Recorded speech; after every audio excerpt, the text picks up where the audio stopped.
Hello English learners, Slavi Khazan is man İngilizi. Welcome back to another video about learning English.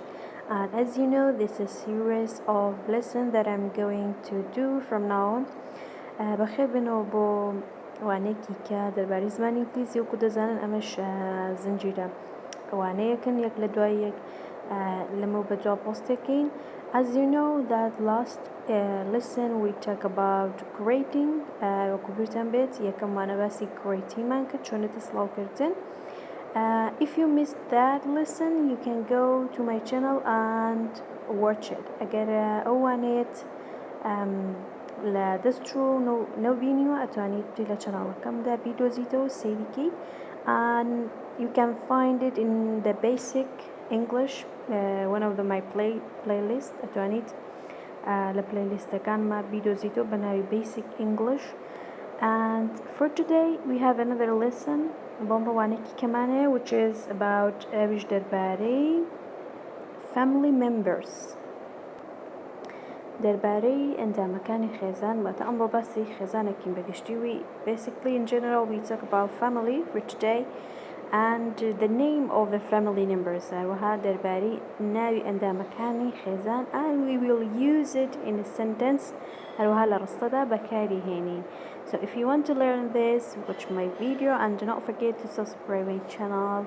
ئەگەر ڤیدیۆ ببینیت و فێری هەندێک شتی تازە بیت ئەوە تەماشای ڤیدیۆ بکە و ئیدیشن نەچێ سبسکرایبی چەناڵەکەم بکەیت. So یەکەم شت کە فێرێ بین وشەی family بەواتای چی دێ بە کوردی؟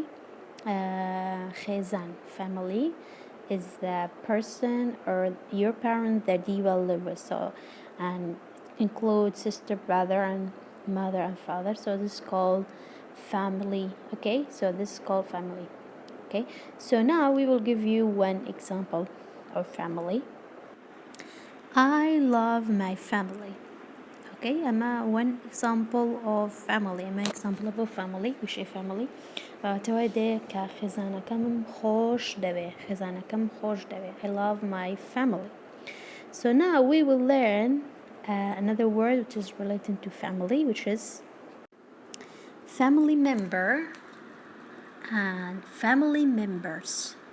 The first one is singular and the second one is plural form. يكم دانيان تاكا ودوم دانيان كويا. Family member واتا أندامي خيزان أندامكاني خيزان. Family member means the person, your parents, your sister that you live with. So this is called family. Okay, for example, how many members are there in your family? خيزانكي تو لچن أندام بيك هاتو. So in this case you count them, how many members. So in reply you will say we are 6 members. Okay, we have 2 more words okay you can use with family, which is big family, small family. Okay, دوشي كمان هيك عايش أتواني لقل family بكاري بيني وانيش big family لقل small family. Big family means the members are a lot. Okay, including mother, father, sister, brother. Okay, sometimes uncle, aunt, grandparents. Okay, and small family is including mom, okay, dad, sister and brother.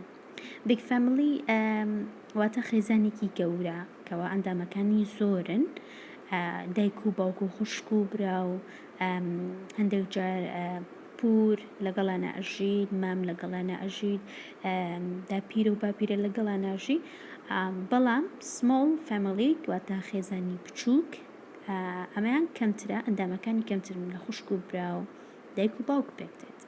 Okay, so I will give you one example for the words in one sentence. Example تنبي ألام أويش, do you have a big family or small family?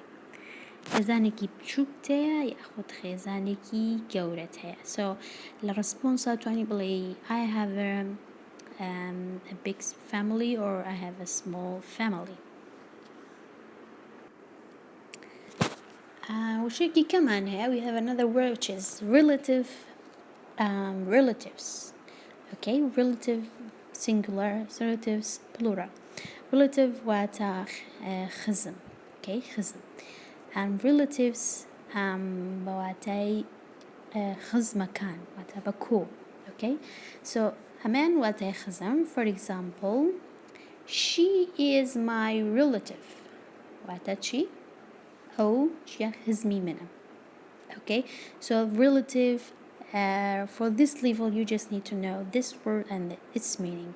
لم level بس بيستا همو شي بزاني تو چون معناكي چي عفوا بلام كأچين level كان يتر وشي تر من هيك relatable relative إن شاء الله لا فيديو كاني كارونيا كينوا. So relative وتمان خزم ياخد خزمة كان ببلورالي she is my relative أو خزمي منها. وشيكي كمان هيك زور جرينجا أبيش parents. Okay, parents. واتا دايكو باوك. So parents بواتاي دايكو باوتت. Okay, so for example, they are my parents. واتا دايكو باوكي منن. وان دايكو باوكي منن. They are my parents.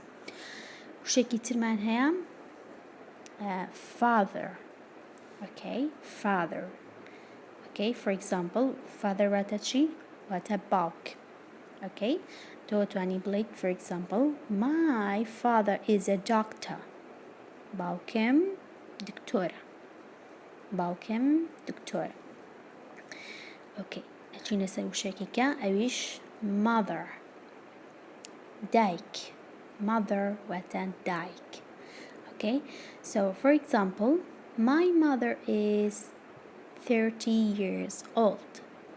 دايكم 86 My mother is 30 years old. دايكم 86 Okay, so أمام parents متمن دايكو باوك mother دايك father باوك استفيدي هندك بوشي تر أبين كوا أيش relate بدايكو باوكوا لبلام من ضال بكاري هيني كورتيا كاتو بونمونا لجاتي ويبلا father على شي dad اوكي ياخد عليه daddy daddy اوكي سو بواتي باوكي بتمان وبو دايك كمن ضال لسر زاري من البكاري هيني بشي كورت بكاري هيني ايش mom اوكي from mother mom لقل mommy mom لقل mommy اوكي امانه زور لسر زاري من البكاري هينرد بواتي دايكو باوكيت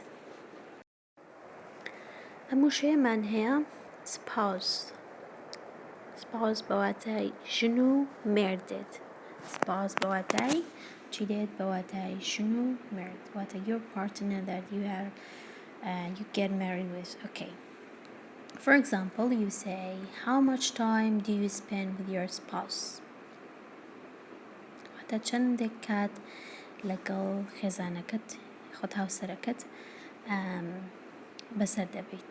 Okay, ئێستا وشەیەکی کەمان هەیە ئەویش وشەی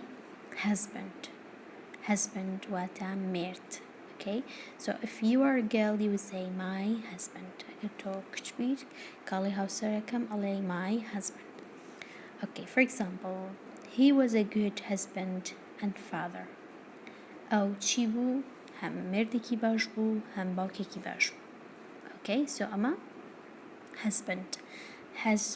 Okay, وشێکی کەمان هەیە ئەویش wife بەواتای خێزاندێ بەڵام ژن واتە ژنەکەم یاخود هاوسەرەکەم خێزانەکەم so ژنەکەم my wife. So for example you say my wife is 30 years old. خێزانەکەم تەمەنی 30 ساڵە. Okay, so ئەمە ئەو سێ وشە بکەوە relate بوو بە ژن و مردەوە کە پێویستە بیزانیت. وشەیەکی کەمان هەیە بۆ ئەمڕۆ ئەویش وشەی sibling لە ئینگلیزیە واتە سۆری لە کوردیە بەواتای خوشک و برادێت. Okay, و وشەیترمان هەیە بۆ خوشک بەجیا وشێکیشمان هەیە بۆ برا بەجیا بەڵام پێکەوە sibling واتە خوشک و برا. Okay, for example, how many siblings you have got? چەند خوشک و برات هەیە. Okay, چەند خوشک و برات هەیە. So ئەمە sibling بەواتای خوشک و برا بوو. Okay, سە وشتێکی کە فێرە بین بۆ برا بەتەنها brother واتە برا. Okay, برا. وشێکی کەمان هەیە بۆ خوشک sister. Brother برا sister خوشک. For example, my brother and sister are students. دا براکەم و خوشکەکەم چین؟ قوتابین. Okay, so ئەمە brother sister بوو هەروەها sibling وتمان بەواتای خوشک و برا دێتن. ئێستا سێ وشەی کە فێرە بین بۆ برا کە توانی بەکاری بێنی یعنی adjective بێ وەصف بێ ئەویش younger brother واتە برایەکی بچووک یاخود گەنج. Okay, گەنجتر ئەتوانی younger brother. Okay, یاخود kid brother واتە برایەکی بچووکتەیە منداڵە پێڵێ kid brother یاخود توانی بڵێ big brother برای گەورە. For younger brother you can say I have one younger brother واتە برایەکی گەنجم هەیە یاخود گەورەم هەیە. Okay, یاخود ئەتوانی بڵێ I have got 2 kid brothers واتە دوو برای بچووکم هەیە. Okay, یاخود ئەتوانی بۆ big brother توانی بڵێ I have got 2 big brothers دوو برای گەورەم هەیە. So ئەمانە ئەم adjectivانە توانی big و kid و younger ئەتوانی لەگەڵ brother بەکاری بێنی بۆ وەصفی براکەت کە لە تۆ گەورەترە لە تۆ بچووکترە یاخود گەنجترە ئەتوانی ئاوهایی بەکاری بێنی. ئێستا دەچینە سەر ئەو دووشەی کە ئەتوانی لەگەڵ خوشکیشا بەکاری بێنیت بە هەمان شێوە ئەتوانی لەگەڵ بەراشە بەکاری بێنیت بەڵام من جەم کردوتەوە تۆ ئەتوانی لەگەڵ هەردووکیانە بەکاری بێنیت. ئەویش وشەکان ئەتوانی لە جاتی بڵێ sister ئەتوانی وەسفی خوشکەکەت کەی ئەتوانی بڵێ little sister خوشکە بچووکەکەم little sister یاخود older sister بەواتای خوشکی گەورە دێت older sister. For example, بۆ little sister ئەڵێ I have one little sister واتە یا خوشکی بچووکم هەیە. Okay, یاخود ئەتوانی بڵێ she is 4 years older than I am ئەو چیە 4 ساڵ لە من گەورەترە. عفو ئەمە بتوانی بکو تەمەن بڵێ بەڵام ئەتوانی بڵێ I have 2 older sisters واتە دوو خوشکی گەورەترم هەیە لە خۆم. Okay, so ئەمە older چی بوو older sisters بوو. Okay, ئێستا دەچینە سەر وشەکانی وشەی twin. Okay, twin. So twin واتە چی؟ واتە دوو منداڵ وەکو یەک هاوشێوە و دوانە بە کوردی twin بەواتای دوانە دێ. So twin sisterمان هەیە. Okay, twin brothersمان هەیە واتە دوو خوشکی دوانە دوو برای دوانە. Okay, so بۆ twin you can say I have a twin. Okay, I have a twin daughter يعني دوو کچی دوانم هەیە ئەو شێش فێرە بین daughter باتای چێ دواتر بەڵام بۆ sister ئەتوانی بڵێ I have never knew you had a twin sister واتە من هەرگیز نەمزانیوە کە تۆ خوشکێکی دوانەت هەیە. Okay, بۆ برادرەکەش بتوانی بڵێ he had a twin brothers واتە ئەو دوو برای دوانیشی هەیە. Okay, so دوو برای دوانیشی هەیە. So ئەمە وشەی twin بوو twin sister لەگەڵ twin brother. سێ وشەی گرنگتر کە بەویستە بیزانی ئەویش وشەی son. Okay, son بەواتای چی دێ؟ So ئەگەر من خێزاندار خۆشم کرد بێ کە کوڕێکم هەبێت توانم بڵێم بە کوڕەکەم دەڵێم کوڕەکەم بە ئینگلیزی دەڵێ my son. دەڵێ my son. For example, I have got a son. واتە کوڕێکم هەیە. کوڕێکم هەیە. Okay, son واتە چی؟ واتە کوڕم هەیە. یەک کوڕ چەند کوڕێکتر. Okay, وشێکی کە فێری بی daughter. واتە کچەکەم. For example, I have a daughter. واتە کچێکم هەیە. Okay. وشێکی کە زۆر گرنگە بیزانی ئەویش وشەی offspring. Okay, offspring. واتە نەوەکانی تۆ ئەگەر تۆ داپیر و باپیرە بی منداڵەکان دەبێت بەچی offspring. For example, John is his only offspring. واتە جۆن تاقەنەوەی ئەوە. تاقەنەوەی یعنی تەنها ئەوی هەیە لە نەوەکانیە بەس ئەوی هەیە. So offspring بەواتای نەوەکانیت. Okay, so بەواتای چی دێ؟ بەواتای نەوەکانی. So وتمان son بەواتای کوردێ، daughter بەواتای کچێ، کچەکەم یاخود کوڕەکەم، و offspring واتە نەوە، وەچە نەوە. Okay. سێ وشەیەکە کە فێرێ بین ئەویش وشەیەکە کە پێویستە بە مناڵی ساوە، ئەویش newborn واتە مناڵی تازە لە دایک بوو. newborn واتە منداڵی تازە لە دایک بوو. Okay. For example, he cuddled the newborn girl. واتە چی؟ ئەو چی کرد باوەشێکی بە منداڵە بچووکەکە کرد کە تازە لە دایک بووە. newborn واتە منداڵێک کەوە تازە لە دایک بوو بێت. باش وشەیەکی کەمان هەیە ئەویش هەر بڵێیتە بە منداڵی ساوە ئەویش infant. Okay, infant بەواتایی منداڵی ساوە ئەویش. Okay. For example, an infant baby cried. تا منداڵە تازە لە دایک بخۆت منداڵە زۆر بچووکەکە چی بوو؟ گریا. Okay, infant. هەروەها وشەی بێبیش بەواتای منداڵ دێ. Okay. Okay, so وشەیەکی کەشمان هەیە کە بۆ منە منداڵ گەورەترە بێت، ئەوە تەمەنێکی تر لە 1 ساڵ تاوەکو 5 ساڵە بێ، ئەتوانی بەو منداڵێ بڵێ kids. Okay, kids. Okay, یاخود kid. Okay. For example, she works full time and has 2 kids. واتە ئەو چۆن full time ئیشەکات. full time ئیشەکە هەروەها 2 منداڵیشی هەیە. تر منداڵەکە لە ئینگلیزیە تەمەنەکان بە پێی تەمەنەکان منداڵەکان ناویای جیاوازیانەیە.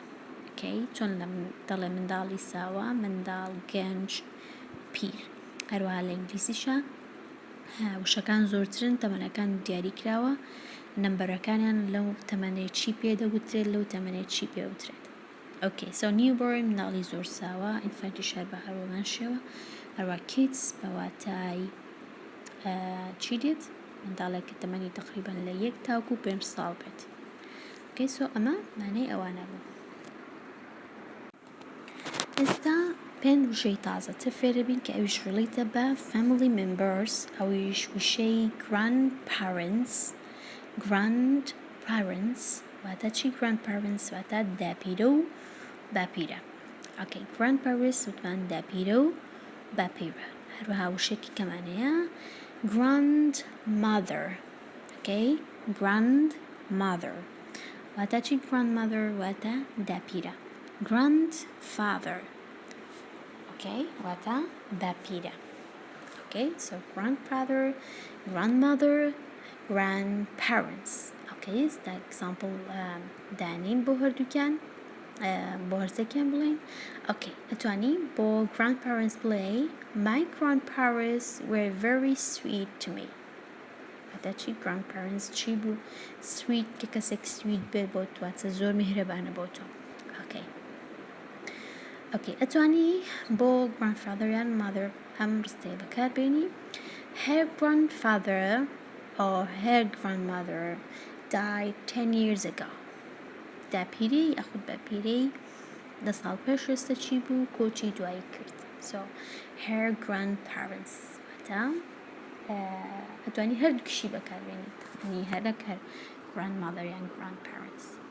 ئۆکەی ئێستا دوو شەی کە زۆر بەکارهێنی ئەویش کورتکردنەوەیە نەجاتی ئەوەی بڵێ grandfather یاخود بڵێ grandmother تۆزێ قرس و درێژە لەسەر زمان ئەتوانێت بڵێت grandpa یاخود بڵێت grandma کە هەمان مانای هەیە بەڵام چۆنەڵی کورتێک هاتەوەکو چۆنتمان دادی dad یاخود مامی ئەمەش توانی بڵێ grandpa grandma okay so ئەمە grandpa و grandma بۆ ئێستا وشەی تر فێربین لە family member ئەویش وشەی uncle okay uncle لە ئینگلیزیە بەواتای خاڵێت هەروەها بەواتای چیشێت بە مانای خاڵ و مامیت خاڵ و مام. Okay, for example, for uncle, we say, دەڵێن his uncle is very funny. هذا شيء. ياخد مام ياخد خالي چیە کەسێکی کاڵتە چی یاخد funny. Okay, هەروەها وشێکی کەمانەیە ئەویش وشەی پورە لە ئینگلیزیە بڵێن نەڵێکە خوشکی دایتیان خوشکی باوکتە وشەی ترمان هەیە بەڵام بۆم لیڤڵێن نابێت لە لیڤڵەکانی تران ئینشەڵڵا ئەو شانش فێرەوین. Okay, for example, aunt وتمان یعنی چی؟ وتمان یعنی پور. For example, my aunt is an actress. هەتا چی؟ پورم ئەکتەرە ئەکتەری ژن actors هەتا ئەکتەری ژن. Okay, so ئەمە aunt لەگەڵ uncle. هەروەها وشەیەکی کەمان هەیە ئەویش وشەی cousin بەواتای چیت؟ ئەمیش هەر بە هەمان شێوەی ئەنکڵ و ئانتە نازانیت یعنی سەر بە دایکتە یاخود بە باوکتە بەڵام بەواتای چی دێت بەواتای پورزە یاخود ئامۆزا For example, he is my cousin واتە ئەو ئامۆزامە یاخود پورزامە لە ئینگلیزیە ئەوە دیاری ناکات یعنی پورزایەتیە بەڵام ئەڵێ چی cousin he is my cousin okay so ئەم سێ وشە بوو uncle aunt لەگەڵ cousin. ئێستا دەچینە سەر وشەی نوێتر وشەی nephew واتە برازە یاخود خوشکەزە بەڵام بۆ کوڕ واتە ئەگەر خوشکەکەت کوڕێکی هەبێ ئەبێ بە nephew براکەت کوڕێکی هەبێ بۆ تۆ ئەبێ بەشی ئەبێ بە nephew okay so برازە و خوشک برازە یاخود خوشکەزە بەڵام بۆ کوڕ. okay ئەتوانی بۆ my nephew بڵێ he is a nephew of my friend. okay واتە ئەو چیە برازە یاخود خوشکەزای چیە هاوڕێکەی منە so nephew واتمان یا خوشکەزە یاخود برازە بەڵام جەندەرەکەی چیە بۆ کوڕە. okay ئێستا وشەیەکی کە فێرەبین عکسی ئەم وشەیە چیە niece واتە برازە یاخود خوشکەزە بەڵام بۆ کچ واتە عکسی nephew. for example, she is my niece واتە خوشکەزە یاخود برازامە. okay so ئەمە ئەم دوو وشەیە بۆ ئێستا دەچینە سەر چەند وشەیەکی کە ئەویش ڕۆڵێتە بە family member. ئەم وشەیەمان هەیە وشەی stepfather واتە باوە پێڕە واتە دایکش کردێ بە پیاوێک ئەو پیاوە دەبێت بە چی دەبێت بە your stepfather. okay for example, he is my stepfather ئەو چیە باوە پێڕەی منە he is my stepfather. okay وشەیەکە کە فێرەبین ئەویش وشەی widower واتە چی widower means پیاوێک کە خێزانەکەی مردبێت. okay so بە کوردی پێڵێن بێوە پیاو. okay so ئەتوانی بڵێ he is a widower واتە ئەو چیە خێزانێک پیاوێکە کەوا خێزانەکەی مردووە. so ئەمە stepfather لەگەڵ ئەم وشە. ئێستا دەچینە سەر وشێکی کە پێڵێ stepmother واتە باوە ژن واتە your father got married to another lady. Okay, so ئەمە پێی دەڵێن step mother. Okay, توانی بڵێ my step mother is so nice. واتە باوەژنم کەسێکی باشە. or she is my step mother. ئەو چیان باوەژنی منە. هەر وشەیەکی کە فێرە بین ئەویش وشەی وێدوە. ئەکەی وێدوە واتە ئەفرەتێک کەوا مێردەکەی مردبێت. سۆ دەڵێ she is a widow. Okay, ئەوە بەواتەی ئەوە دێکە کەسێک مێردەکەی مردبێت واتە بێوە ژن. وشەیەکی کەمانەیە ئەویش step brother. Okay, وشەی step brother. step brother واتە برای تۆ بەڵام لە دایکێکی کە یاخود لە باوکێکی کە هەتا تۆ بڵێ زڕ برا بە کورتی واتە زڕ برا. so دەتوانی بڵێ he is my step brother. Okay, he is my step brother. Okay, so ئەمە step brother. ئێستا دەچین ئەسەر وشەیەکی کە ئەویش step sister واتە زڕ خوشک واتە خوشکێکت هەبێ یاخود لە باوکت بێ لە ژنێکی کە یاخود لە دایکت بێ لە پیاوێکی کە. so step sister واتە زڕ خوشک. ئەتوانی بڵێ she is my step sister.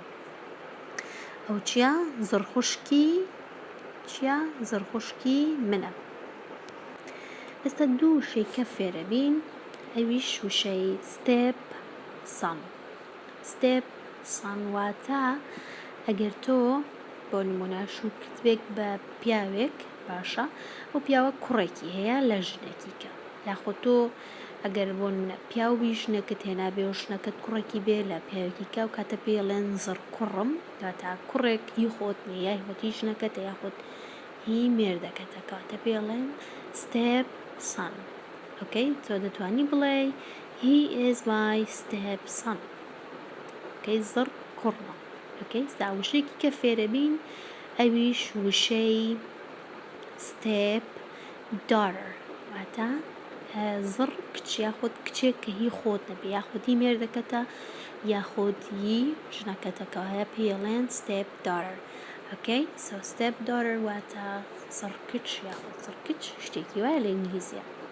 Okay, so توانی بڵێ she is my step daughter.